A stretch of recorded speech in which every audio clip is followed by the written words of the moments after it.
C'est quoi Mais l'État d'Israël, pourquoi? Est-ce que le nationalisme d'Israël est copy-paste du nationalisme français, ou bien c'est tout autre chose? Selon notre opinion, l'opinion de la Torah, Akadosh Baruch Hu, c'est lui-même qui a créé le nationalisme d'Israël, a une vocation universaliste, d'apporter le bien à l'humanité entière, d'élever l'humanité entière à ce qu'elle doit être. Et ça, personne n'en parle. Et le temps est arrivé de passer dans une nouvelle phase de notre rédemption spirituelle qui va mener à la rédemption de l'humanité entière. Nous avons le plaisir d'accueillir dans ce studio le Rav Yosef Ben Shushan. Shalom, shalom. Shalom, Boker Tov, Rav Yosef Ben Shushan. Je rappelle, bien entendu, nous vous connaissons comme le président, le fondateur du mouvement Ozle Israël, qui est un mouvement très actif au jour le jour.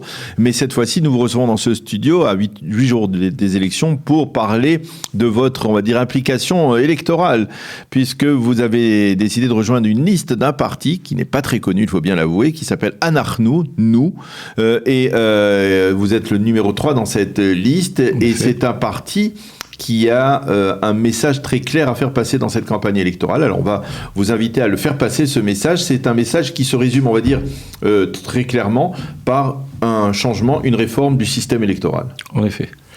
C'est-à-dire, l'avocat Moshe Rouja, ce qu'il propose, c'est de faire une réforme. Parce qu'on se rend compte que ça fait déjà 4-5 fois qu'on n'arrive pas à trancher. Et normalement, quand il y a un match de foot, en fin de compte, on doit trancher. Et c'est 5 fois qu'on ne tranche pas. Donc ce qu'il propose, c'est la chose suivante. C'est que le soir même des élections, soit fixé qui sera le Premier ministre.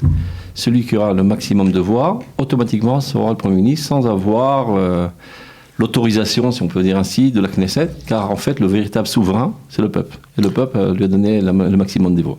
Alors, je vous interromps pour quelques précisions. Lorsque vous dites le maximum de voix, c'est le parti. On reste dans une configuration de parti. C'est pas une élection directement. C'est pas des élections au suffrage universel direct. Le parti qui aura le maximum de voix, celui qui se tient à la tête sera le Premier ministre. Et il n'a pas besoin d'avoir 61.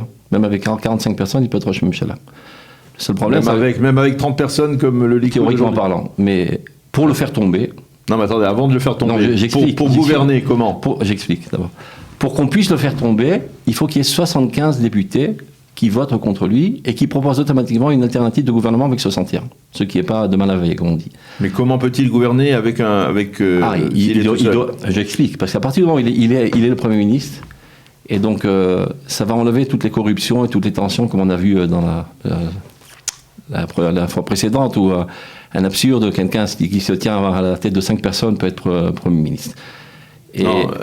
Essayez de clarifier ce point. Qu'est-ce que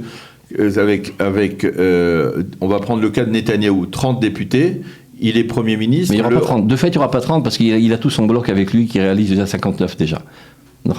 Donc il manque 3 ou 4 personnes. Mais ils ont tout intérêt à venir vers lui que de rester dehors dans l'opposition parce que de toute façon, il est Premier ministre. Donc ça va faire baisser le prix. Au lieu qu'ils font, eux, du chantage, c'est lui qui a l'embarras du choix pour chercher les meilleurs pour former son gouvernement. Et donc, ça peut donner une stabilité de gouvernement pendant 4 ans. C'est toute la problématique d'aujourd'hui. Si on trouvait la personne, la 61e personne ou la 62e personne... Non, mais là, parce qu'ils savent qu'ils peuvent le faire tomber, là, ils ne peuvent pas le faire tomber. C'est la différence. Ils ne peuvent pas le faire tomber. Il a son gouvernement de toute manière. Le seul problème, peut-être, il ne pourra pas tellement faire avancer des lois. Et ça dépend de la loi, si c'est en adéquation avec leur idéologie ou pas, ou bien ils font d'Afka comme ils ont fait. Alors, vous savez qu'il y a eu une réforme il y a quelques années de cela, dans les années 90... au début des années 96, c'était la première fois, c'est Netanyahou qui a été le Premier ministre, qui a avoir été élu au suffrage universel direct. C'était un peu le même genre d'idée, puisque ça permettait à d'élire un Premier ministre au suffrage universel direct, et puis absolument... Plus ou moins comme en France. À partir du moment... Non, pas du tout. C'est-à-dire, il était élu, et donc à partir de là, il fallait composer. Mais finalement, ça n'a pas tenu le coup, parce que finalement, la classe politique était effritée, et finalement, au bout du compte, eh bien, le plus petit parti réclamait monts et merveilles pour pouvoir entrer dans la coalition gouvernementale. Donc, ce projet, même si effectivement il y a besoin, tout le monde le sent, qu'il y a besoin d'une réforme du système électoral, est-ce qu'il est fait? Il est certainement mieux que celui-là, parce qu'il y a tout un parti derrière, il y a des gens qui sont tangents et qui espèrent pouvoir le faire tomber, c'est la raison pour laquelle ils font du chantage. Là, il ne peut pas le faire tomber. Il est là pour 4 ans. On ne peut pas s'en débarrasser. Maximum, il ne peut pas faire avancer de loi. Mais il est là pour 4 ans. Donc on a tout intérêt à se lier à lui que d'être dans l'opposition pendant 4 ans et disparaître du point de vue politique. Donc il a l'embarras du choix, et donc c'est lui qui va chercher les meilleures forces pour former son gouvernement. Donc ça, c'est l'aspect technique que propose ce cher monsieur Khoudja. Bon. Mais comme tu le sais, comme tu l'as dit précédemment, moi je suis Osl Israël. Oui. Et je suis rentré avec tout, disons, mon patrimoine idéologique. Pourquoi cette implication dans la vie politique? Parce que si on veut faire avancer les choses, il faut attraper le taureau par les cornes et pas hurler comme un chien en dehors de la Knesset, que j'ai fait pendant 20 ou 25 ans de volontariat, et ça ne fait pas tellement avancer les choses. Il faut être à l'intérieur. Ça j'en suis convaincu depuis plusieurs années. Et je voulais moi-même édifier mon propre parti Osl Israël. Pachout Bennett nous a pris de court. Il a effrité son gouvernement trop rapidement. On n'a pas eu le temps de s'organiser, ni au point de vue de l'organisation, des budgets. J'ai trouvé quelqu'un de très sympa, très idéaliste, etc. Donc c'est la meilleure manière de le faire. Mais non, ce qui est d'accès extraordinaire, d'abord, c'est pas un parti sectaire, c'est pas un parti religieux, ni d'ailleurs trop de droite. Il y a trois tendances dans ce parti. Celui qui se tient à la tête, c'est quelqu'un qui n'est pas religieux, qui est Mizrahi, en soi c'est déjà une séfarade, c'est une révolution que se tienne à la tête d'un parti qui n'est pas sectaire, qui est séfarade si tu vois tous les autres partis d'ailleurs. En deuxième plan, c'est quelqu'un qui est Haredi Litaï, qui avait des tendances de gauche, mais qui s'est un petit peu adroité après les pogroms de Yafo. En troisième point, c'est moi qui est Rav Kook. Donc il y a qu'un rapport entre ces trois profils, et maintenant le rapport c'est qu'on veut le bien d'Israël, et il s'appelle Anachnu, qui veut dire nous. Nous c'est toute l'Israël. On est pour tous, on est contre personne. Ce qu'on veut faire, c'est faire avancer les choses dans le bon sens. Du point de vue idéologique, tu sais très bien ce que je cherche, moi, d'abord et avant tout, en tant qu'Olé Khadash de France, c'est de propulser l'Aliyah. En commençant par la France, parce que j'ai des affinités avec la communauté française, mais ce qui m'intéresse, c'est d'apporter tout le peuple juif en Eretz Israël. Et ce sont les fondements essentiels du sionisme qui ont été érodés au long des années par toutes sortes de personnes qui ont des intérêts vils parfois et des...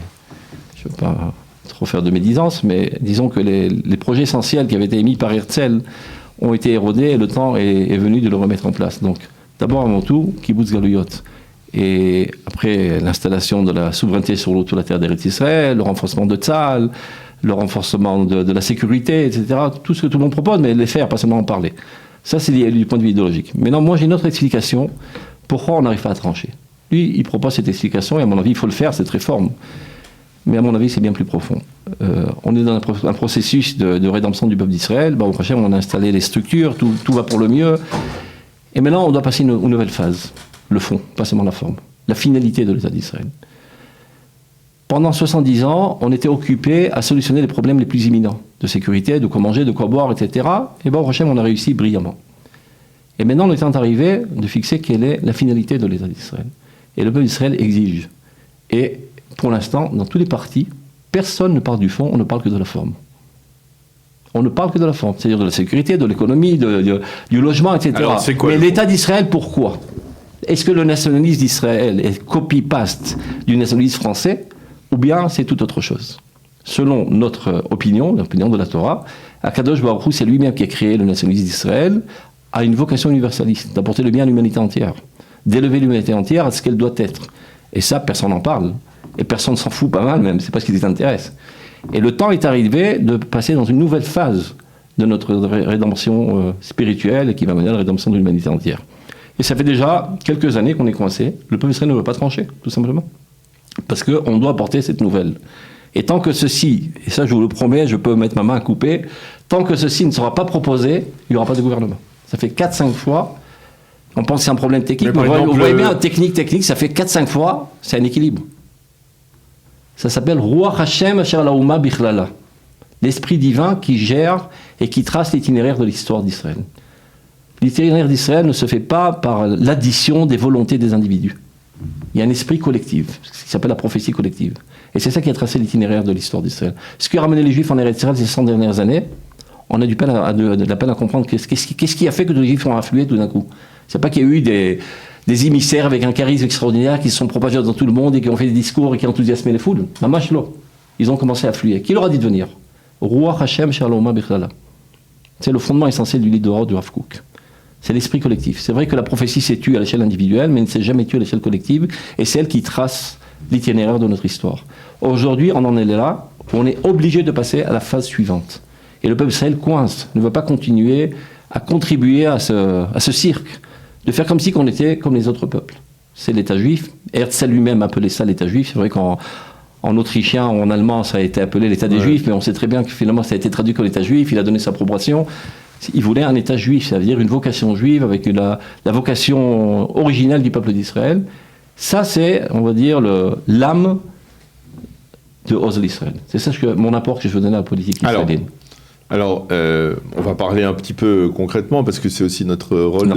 Mais votre parti, on n'en a pas entendu parler à part votre intervention. Il ne figure pas dans les sondages. Vous êtes évidemment, conscient on est bien en dessous pour l'instant. Vous êtes conscient que finalement, il ne passera pas le seuil d'éligibilité. À moins qu'il y ait miracle. À moins de miracle. Il y aura pas de miracle dans la vie, mais à moins qu'il y ait miracle. Mais c'est-à-dire... La question que je voudrais vous poser, c'est est-ce que c'est un coup d'épée dans l'eau, c'est-à-dire vous vous mobilisez parce qu'on est en campagne électorale et puis au lendemain du 1er novembre, eh bien, vous allez arrêter avec ce projet? Non, au contraire, on va propulser davantage, au contraire.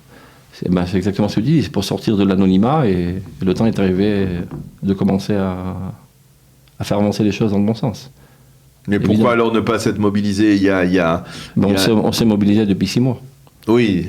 Mais comme tu le sais très bien, je ne suis pas tellement riche. Donc, et Agave, c'est aussi un scandale. C'est-à-dire de la même manière qu'ils ont fait, je reprends la réforme de cet Ordine. Par exemple, comment on appelle les esquema d'afim au français les accords d'excédent. Voilà, les accords d'excédent. Comment ça marche aujourd'hui? Si toi tu as 4, tu es passé, et un autre il a 4,2, tu peux prendre ces deux. Ils viennent chez toi, ou bien toi tu es 4,2 et lui 4,8 et tu as 5. Mais c'est seulement ceux qui sont en-delà du seuil d'éligibilité. Lama. Et celui qui est en dessous, il peut pas donner ses voix. Donc il va avoir environ 250 000 voix qui vont être jetées à la poubelle. Oui. Lama. Pour ne pas fuser avec ceux qui ne sont pas passés. Mais donc qui c'est qui fait ça? Parce qu'ils ne veulent pas de concurrence. Ils ne veulent pas de nouvelles initiatives politiques et idéalistes, alors qu'il y a derrière peut-être des dizaines de milliers de supporters de cette idée. Ça, c'est le premier scandale. Deuxième scandale. À qui sont donnés les budgets pour faire une campagne électorale? Seulement ceux qui sont là-bas. Mais qui c'est qui a fixé que c'est là? C'est ceux qui sont là-bas, pour éviter toute initiative. Donc chaque fois, on te ferme le bec. Arrête, tu vas casser la droite, tu vas casser la droite. Et comme ça, on reste toujours dans les mêmes bases nulles. Et on ne peut pas proposer de nouvelles initiatives. Mais par exemple, est-ce que vous avez par exemple envisagé de proposer votre projet à d'autres partis? Évidemment, tu sais bien comment ils sont imbriqués les uns avec les autres. Tiens-moi et tiens-moi, c'est comme ça que ça marche. Non, par exemple, des gens comme Smotrich... c'est pas du tout ma cam, comme on dit. Il ne faut pas casser de l'eau sur les gens qui sont extrêmement de droite, voire fascistes sur les bords. C'est pas du tout ma cam, et c'est sûrement pas la Torah du Rav Kook. La Torah du Rav Kook, elle a une vision universaliste, avec une centralité sur le peuple d'Israël, mais à vocation universaliste. C'est pas exactement ce qu'on entend de là-bas, avec une haine globale envers tout ce qui n'est pas juif. C'est-à-dire, il se définit... La définition du juif, c'est d'être dentiste qui n'est pas juif. Plus ou moins. Et je les connais de près. C'est pas du tout la Torah du Rav Kook, c'est bien clair. Malheureusement, pas tous ceux qui ont un calot tricoté sur leur tête représentent la Torah du Rav Kook aujourd'hui.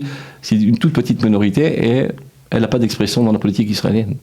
Et c'est elle la véritable idéologie, on va dire, qui doit être au fond du sionisme. Et le temps est arrivé de la mettre en place. Alors, vous pouvez nous faire un pronostic à 8 jours des élections? Comment ça va? À mon avis, ça ne sera pas tranché. Ça ne sera pas tranché? Non. Et pour 2 raisons. D'abord, le problème technique de ce sacré Khoudja-là, et à mon avis, le problème essentiel. Tant qu'on ne passe pas à la prochaine phase de proposer une alternative réelle de la finalité de l'État d'Israël, le peuple israélien dira non. Il va s'entêter à dire non. Ça fait déjà 5 fois, ça sera la 6e fois. Quand on rentrera à Bezrat Hashem, ça sera tranché. Pour les 2 raisons. Parce que toujours, il y a une cause première et une cause secondaire. C'est comme ça que ça marche. La cause première, c'est la cause spirituelle. Et qui va se traduire par une réforme que propose ce sacré Ordine que Dieu m'a fait rencontrer avec lui. Mais c'est ça la cause essentielle. Et le temps est arrivé de le mettre en place. Donc cette réforme, c'est une sorte de moyen pour... Un moyen de faire changer. Et ça va permettre de changer. Eh bien, Rav Yosef Ben-Shoshan, merci beaucoup d'être venu dans notre studio pour nous exposer votre projet, on va dire votre projet électoral dans le cadre de ce parti Anachnu, qui... Agave, on n'a rien contre les Arabes. Non, donc qu'il soit bien clair, j'ai des amis arabes. On n'en a pas parlé. Tout arabe qui est fidèle à l'État d'Israël, Ahlan wa Sahlan, on le vit avec nous, pourvu qu'il nous aide à faire avancer cette épopée. On a évoqué ce parti dont on n'avait pas vraiment entendu parler jusqu'à présent, et c'est important parce que, d'une certaine manière, il y a beaucoup d'Israéliens qui ressentent le besoin d'un changement de système électoral. Ça, c'était une évidence. À savoir comment réaliser ce changement, c'est une autre question. En tout cas, merci beaucoup, Rav Yosef Ben-Shoshan, d'être venu dans notre studio ce matin. Je rappelle que vous êtes au jour le jour donc le président et le fondateur du mouvement Ose les Israël. C'est toujours un plaisir de venir à Calita. Merci d'avoir été avec nous ce matin.